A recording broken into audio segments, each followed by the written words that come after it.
ये योग कैसे हो सकता है।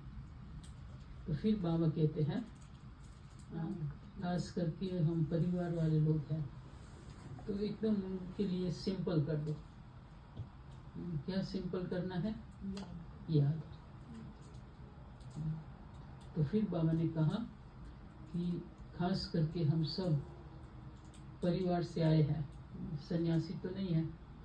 तो बाबा ने कहा कि आप उसको कहो कि हम लोगों को संबंध वाली याद चाहिए। तो एक होती है संबंध वाली याद, जिसके साथ जिसका संबंध होता है। आजकल हमारा जो ये सहज योग भगवान के साथ प्यार का संबंध है, जो इशारा मिल रहा है, इसमें हर एक में देखते हैं कि कितना प्यार होना चाहिए।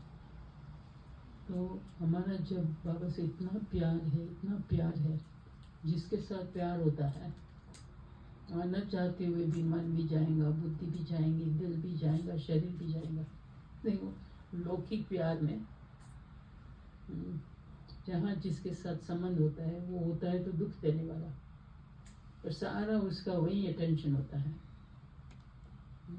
पर हमारा कहते हैं इतना प्यार का संबंध। तो बाबा कहते हैं बच्चों को कलयुग के अंत में इतना संबंध जो है स्वार्थी संबंध बन गया है, तो थक गए हैं, दिल हट गई है, दिल शिकस्त हो गई है। तो बाबा हमको हर संबंध का प्यार का अनुभव कराते हैं।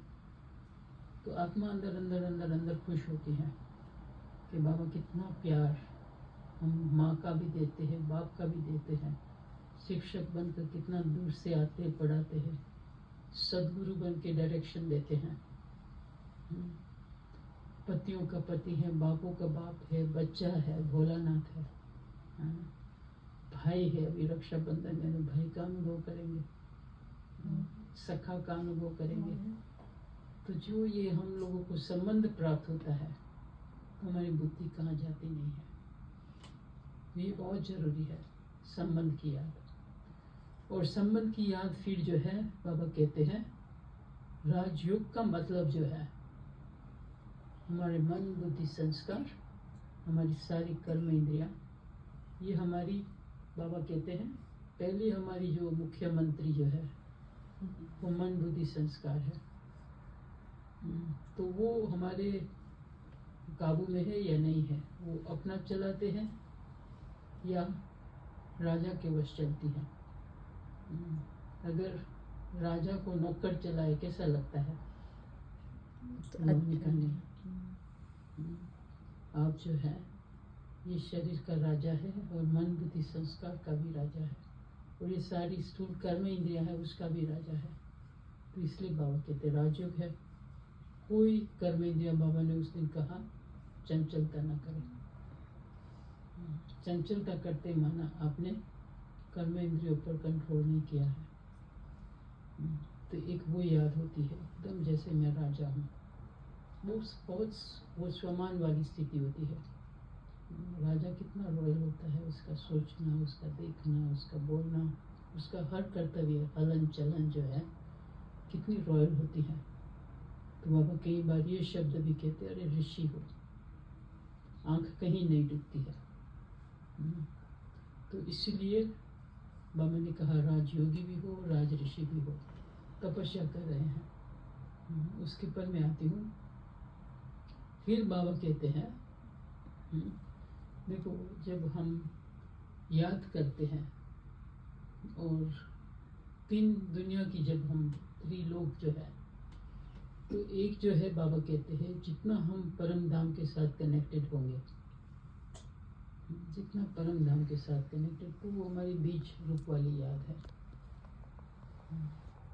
तो बीच में सर्व शक्तियाँ समाई हुई हैं। बाबा ने कहा अगर आत्मा को सर्व शक्तियाँ चाहिए, क्योंकि जीवन में कितनी शक्तियाँ चाहिए, हमारे पास नहीं है अभी, इसीलिए हम हमारी लाइफ में फेलियर हैं। तो सर्व शक्ति जब आत्मा के अंदर आ जाती है कोई बड़ी बात नहीं है। कुछ बातें आएंगी, बड़ी बातें आएंगी, छोटी बातें आएंगी, सारा अभी क्या है कलयुग में, क्या प्रेडिक्शन, कुछ भी हो सकता है। पर अंदर आत्मा के अंदर बीज रूप स्थिति होने के कारण उसके अंदर बहुत शक्ति है, बहुत शक्तिमान है, बहुत शक्ति है। बाबा कहते सर्वशक्तिमान जो बाबा बीज रूप है, उससे वो शक्तियाँ खींचते रहते हैं। तो अंदर महसूस होता है मेरे पास सर्वशक्तियाँ बाबा ने मुझे दी है, तो वो एक शक्ति वाली याद है। फिर बाबा कहते जैसे उस स्थिति से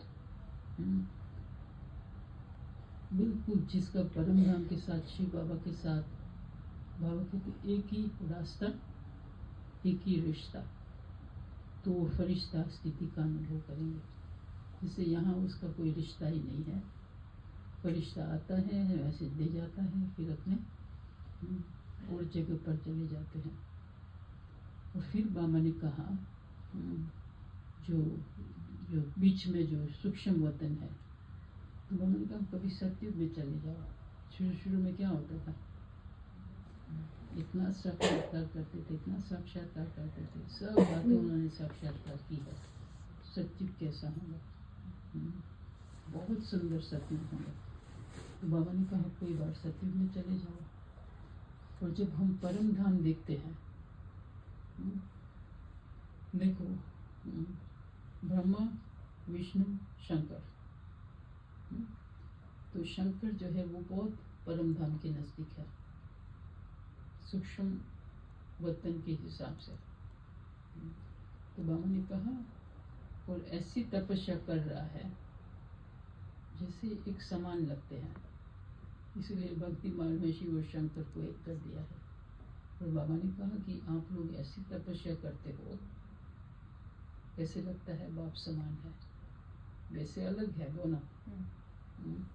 तो बाबा ने कहा ऐसी जो है आग वाली जो है तपस्या, माना आग, तो उस आग में जैसे अशरीरी आत्मा है, उसका सारा जो है किचरा खत्म हो गया है। और उसमें फिर जो है भक्ति मार्ग में नटराज दिखाते हैं, तो जहाँ पाँव रखता था वहाँ विनाश होता था। किस चीज़ का विनाश होता था, विकारों का विनाश होता था। पर क्योंकि उस याद से उसने अपने विकार को विनाश किए हैं, जिसको कहते हैं तपस्वी ज्वालामुखी। इसलिए बाबा कहते हैं याद भी कितनी प्रकार की है। तो बाबा कई बार कहते हैं चलो संबंध की भी याद चाहिए, शक्ति लेनी है तो वो याद चाहिए। और फिर एक के साथ रिश्ता होने के कारण जहाँ तहाँ मैसेज जाकर इसी सब के लिए कर देंगे। अगर हमारी ऐसी स्थिति है, कोई हमारे सामने बोल नहीं सकता है, हम नीचे हैं तो लोग आर्ग्यू करते रहेंगे, डिबेट करते रहेंगे। तो इसलिए बाबा कहते हैं इतना उपराम स्थिति का अनुभव करो, सत्युगी स्थिति का अनुभव करो। पर इस समय जो है बाबा ने कहा लास्ट आपकी स्टेज है वोल्केनिक, जैसे शंकर वाली तपस्या। और वो तपस्या में जैसे आपका तो किचरा खत्म हो गया, आपके तो सारे संस्कार जो है झल गए, कलयुगी संस्कार, आत्मा इतनी सतो प्रधान बन गई जिसके भी सामने जाएंगी उसका भी खत्म होता जाएगा। तो वो वोल्केनिक क्या है। अच्छा सवाल पूछा। और कोई प्रश्न है? एक और है कि जब जैसे आपने बोला ना, बाबा ने बताया कि पलक में जब एंड में आत्माएं शरीर छोड़ेंगी ज़्यादा संख्या में, तो वो भटकी हुई आत्माओं का हमें क्या योगदान देना, उनको देना पड़ेगा ना ब्राह्मण आत्माओं को। तो वो बाबा ने कहा कि उन लोगों को भी देखो, हमारी जो ये ब्रिज कोठी थी ना, वो बहुत समय से खाली थी, और खाली घर में भूत प्रेत होता है, उसकी अगर कोई देखभाल नहीं करते हैं।